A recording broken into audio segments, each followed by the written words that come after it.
Hello, my dear students. This is Tilaka Jain, welcoming you all to my virtual class on biology, unit life processes. Last class on nutrition, the lesson was held. You all have done the work, submitted the assignments. Very good. Now, today's class, respiration process, let's study. Before starting the lesson, I would like to recall the functions of the food. We all are eating, right?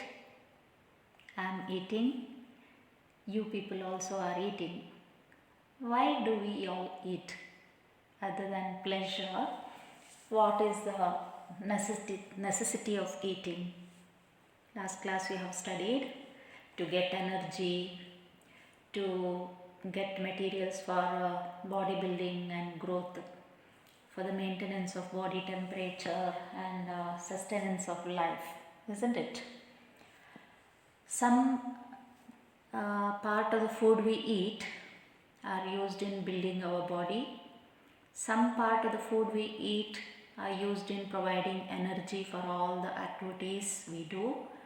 Some part of the food we eat is used in maintaining our body temperature, and several other parts of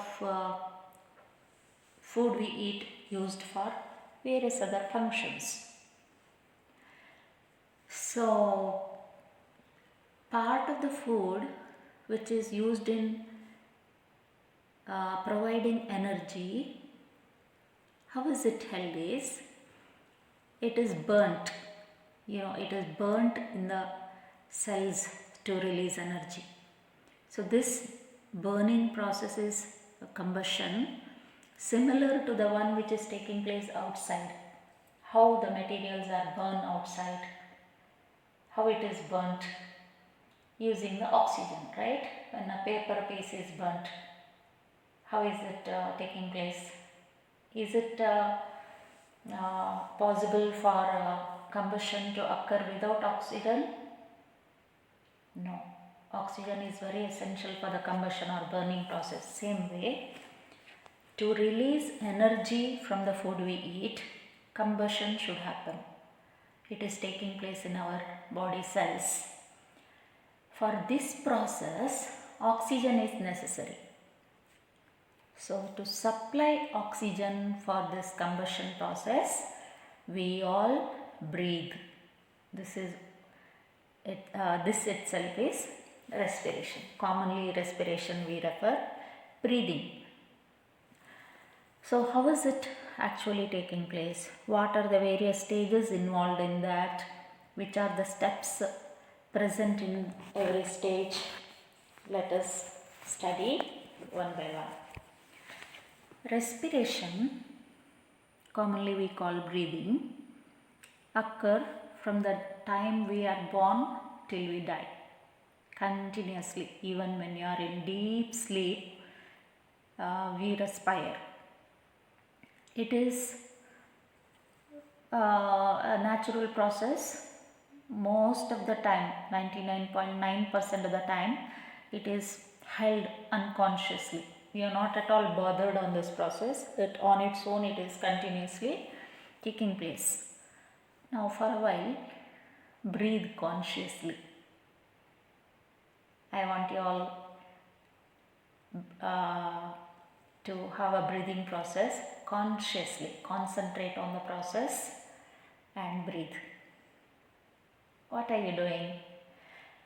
You are breathing in and breathing out. Breathing in, breathing out.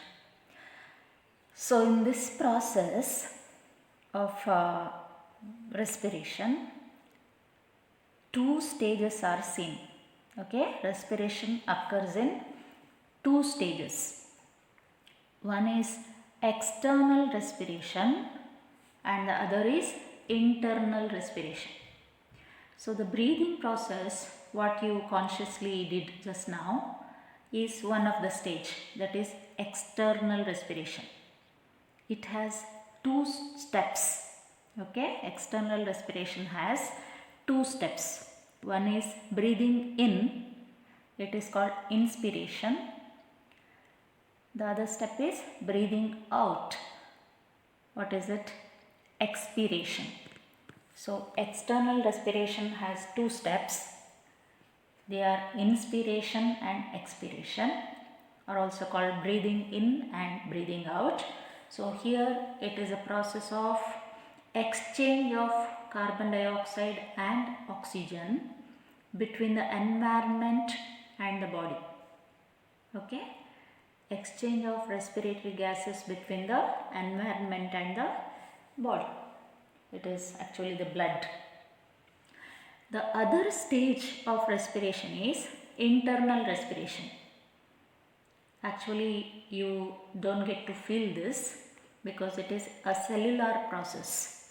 Internal respiration, what is actually happening is exchange of oxygen and carbon dioxide occur between the body cells and the blood. Blood is carrying the oxygen and making it available to every cell. There in the cell, again exchange of gases occur. Oxygen is taken by the cell. Carbon dioxide, which is produced as a result of combustion of glucose, is given to the blood. Later it is brought back to the lungs again for the removal. So this is how respiration processes involve. So this, just by saying breathing in, breathing out, or breathing is respiration, it is not okay. So let's now see the actual definition of the process respiration. It should include both external and internal respiration, right? So respiration can be defined as the process of acquiring oxygen from outside the body, using it to break down food in the cellular level. Notice again, process of acquiring oxygen from outside the body, using it to break down food in the cellular level is called respiration. In the definition, you are finding what, why and where. Observe again, process of acquiring oxygen from outside the body, using it to break down food in the cellular level is called respiration. Earlier you were telling you had studied that it is exchange of oxygen and carbon dioxide between the environment and body, is it not?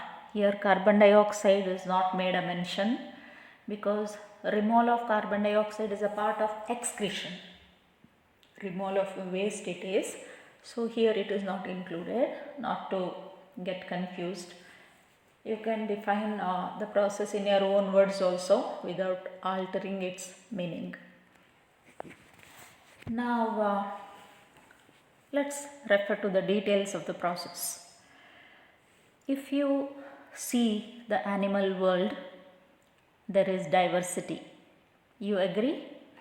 Yes, animals are of different types. They differ in their size, they differ in their location, they differ in their body design. Varieties of animals we are seeing. Depending on the size and design of the body of the animals, the methods of respiration vary. Let's see now how is it in different organisms. The animals which are having a simple structure and small size, that is unicellular animals or simple multicellular organisms, they are having very small size, right? Here the respiration is held by simple diffusion process. Okay, there are no specific organs for the respiration process. It is just held by simple diffusion. You know what is diffusion, right? What is diffusion? um, fragrance stick when it's burnt, okay, when it is lit in the God's room, how we are getting the smell to the other places in the house, or when a delicious dish is cooked in the kitchen, how we are feeling its smell when you are away from the kitchen, or when someone uses the perfume in the dressing room, how we feel the smell when we are away from them. It is all by the process of diffusion. Movement of any molecules from their higher concentration region to their lower concentration region is diffusion. What is diffusion? Movement of molecules from their region of higher concentration to their region of lower concentration. So this is how the respiration held in unicellular or simple multicellular organisms. Whereas, what about the higher animals, multicellular animals which are having bigger size and complex body structure? Yes, they have specific organs or organ systems for this purpose. For example, insects, invertebrates like insects are having breathing tubes or trachea as respiratory organs, or vertebral animal like fish. Have you observed a fish in an aquarium? Yes, if you keenly observe a fish, continuously it is taking water through the mouth and leaving it out through a slit near the head called gill slit. Continuously water is moving through the mouth and it is coming out through the gill slit. So how this process is held? Why is it held? It is for the purpose of respiration only. It is continuously supplying oxygen for the combustion process. The organs which help in the process of respiration in fish are the gills. Gills are present in the pharynx region. Fish, when takes water through the mouth, it is flowing over the gills. Over the gills there are numerous capillaries. So as the water flows over the gills, oxygen from water is diffusing to the blood. Carbon dioxide from the blood is diffusing to the water. This water flows out through the gill slit. So continuously this way respiration held in a fish. How is respiration held in man? Let us study. How is it held in man or even in plants? Let us study first and then refer to the internal respiration process. In man, respiration is held by respiratory system. Just like how digestive system is helping in digestion process, same way respiratory system is helping in the respiration process. External respiration especially. What are the organs that are involved in the external respiration? Can you name a few? Some of the organs are external also. If you keenly consciously involved in the process, you will get to understand. Yes, the nose, the external organ present on your face, beautifying your face. Nose, it is having two openings at its tip and are called nostrils. It is leading into a cavity called nasal cavity. Nasal cavity is lined with the fine hairs and mucus, and later it is cavity, nasal cavity is leading into pharynx. Pharynx is a common passage for both food and air. Pharynx leads to voice box or larynx, further leads to windpipe or trachea. The passage here is having supported by C-shaped cartilaginous rings, and these rings are providing support to the windpipe and also to ensure the air passage from getting collapsed. I mean, it keeps the windpipe open always. And in the nasal cavity, there are fine hairs and mucus. What is the necessity of the presence of these fine hairs and mucus? Yes, it is filtering the air.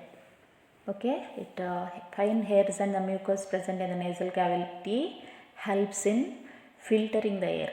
Mucus is present all through the passage, even in the windpipe also. Any fine particles, if present in the air, they are captured and the air gets filtered. And even the air gets warmed up in the nasal cavity. In case if we are in a cold region, when we are breathing the cold air inside, we may develop a kind of chill, right? So to avoid this, what happens, before the air gains entry into the lungs, it gets warmed up in the nasal cavity by the fine blood capillaries, and this air we breathe in. Then the windpipe or the trachea divides into two branches, and these branches are called bronchi. Bronchi plural, bronchus singular. Each bronchus entering inside each lung, right lung and left lungs. Lungs are the major organs of respiratory system. They are protected by the rib cage, the rib bones, and the main sternum. Sternum is providing protection to the delicate spongy organs called lungs.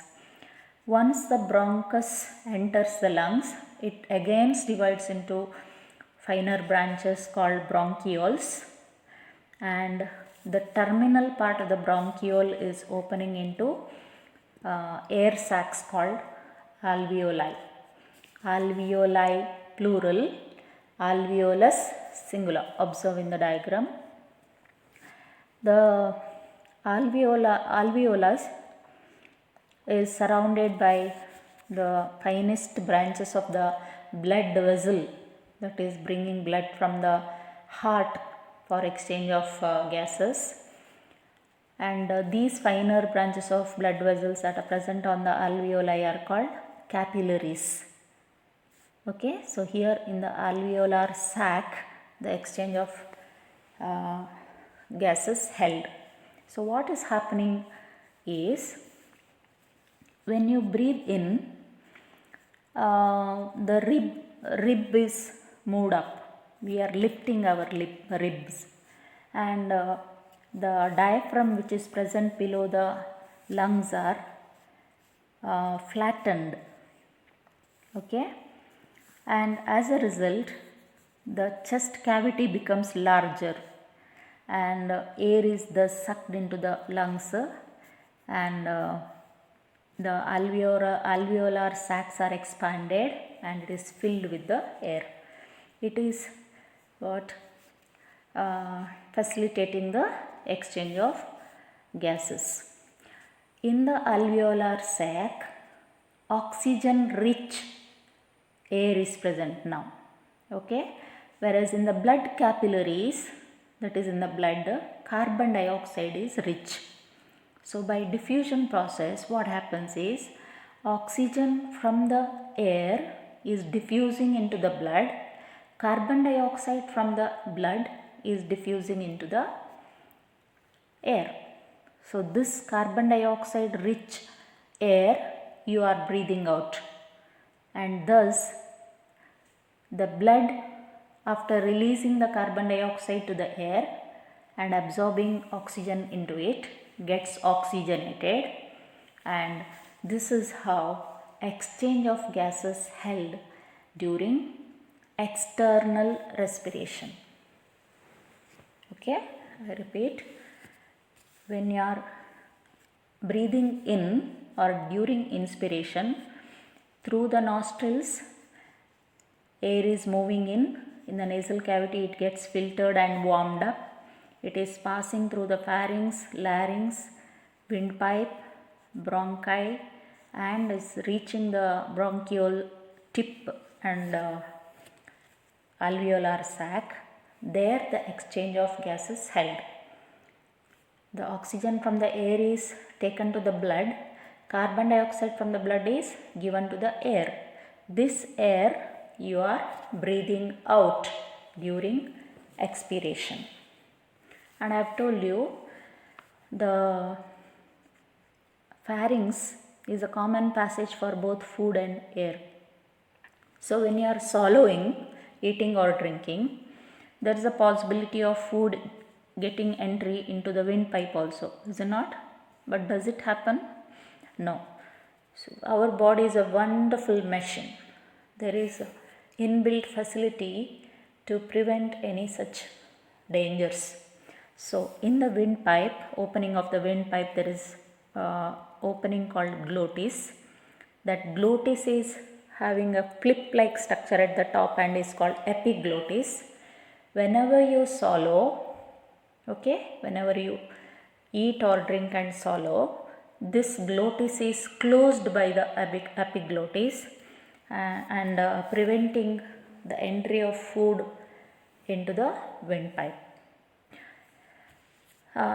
This is how respiration or exchange of gases held during external respiration in man. Observe the diagram, refer to the function of each and every part in it, how the process of respiration or exchange of gases held in this system, understand well. And how is it held in plants? Let's refer now. Plants, take in oxygen and give out carbon dioxide during respiration. No scope for confusion. During photosynthesis, they are using carbon dioxide and releasing oxygen. Okay, carbon dioxide is a raw material for photosynthesis. Oxygen is a byproduct. It is released during the process. But respiration, as usual, just like in animals, plants are also taking in oxygen and giving out carbon dioxide during the process. How is it held is through the pores. They are not having any special organs for respiration, just like for photosynthesis, how they are having chloroplast, chlorophyll, very essential component for the process. Like that, no such organs. They are having numerous pores on the leaves, What are they called? Last class we have studied, right? Stoma. Plural is stomata. So through the pores on the leaves called stomata, exchange of oxygen and carbon dioxide held. Even on the stem and roots, they are having pores. Plants are having pores on their stem and roots also, and they are called lenticels. Through these pores also, exchange of oxygen and carbon dioxide held. And in some of the tissues, they are having intercellular space. Can you remember the cross section of leaf figure? Last photosynthesis lesson you have studied the cross section of leaf, right? Between the upper and lower epidermis, there are palisade parenchyma, spongy parenchyma, right? In the spongy parenchyma, they are loosely held. There was space between the cells, right? They are called intercellular space, space between the cells. Inter means between. So here in this intercellular space also, what happens? The oxygen gets stored and it is used for the process. Some of the and how is it held is by again diffusion from more region to less region. the gases move, molecules of this oxygen and carbon dioxide move. Inside the cells during respiration oxygen will be less, so from outside it is moving inside. Byproduct of respiration is carbon dioxide, so it will be more inside the cell, so it is moving out. Then some more points what you have to remember are: night time the release of carbon dioxide is a major process in plants. Can you guess the reason? And daytime oxygen release is a major process. I repeat, in plants carbon dioxide release is major process at night time. Oxygen release is a major process during daytime. What is the reason? Can you guess? Yes, it is during daytime plants are very much involved in photosynthesis process, because sunlight is essential for the process, is not?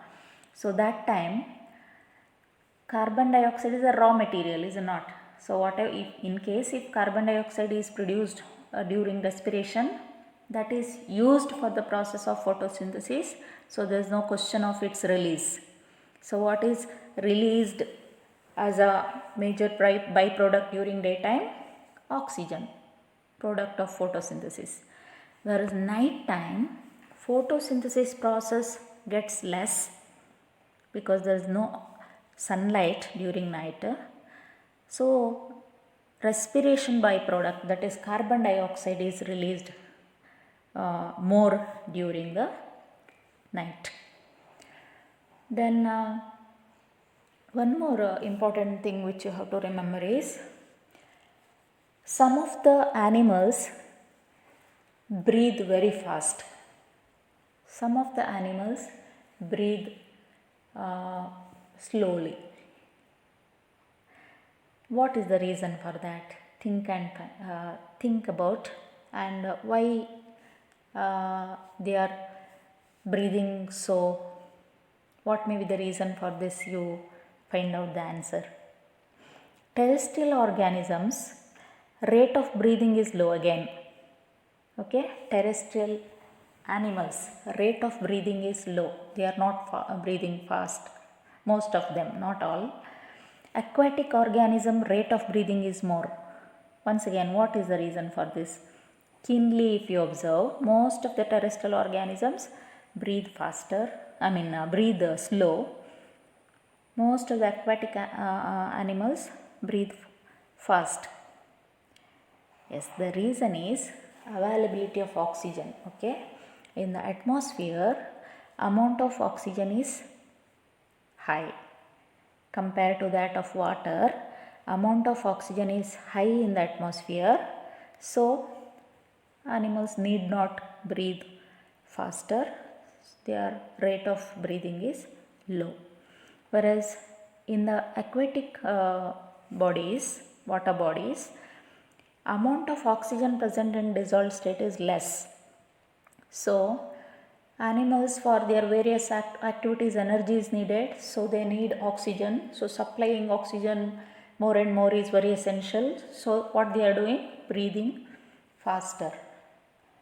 The rate of breathing is more in aquatic animals for this reason.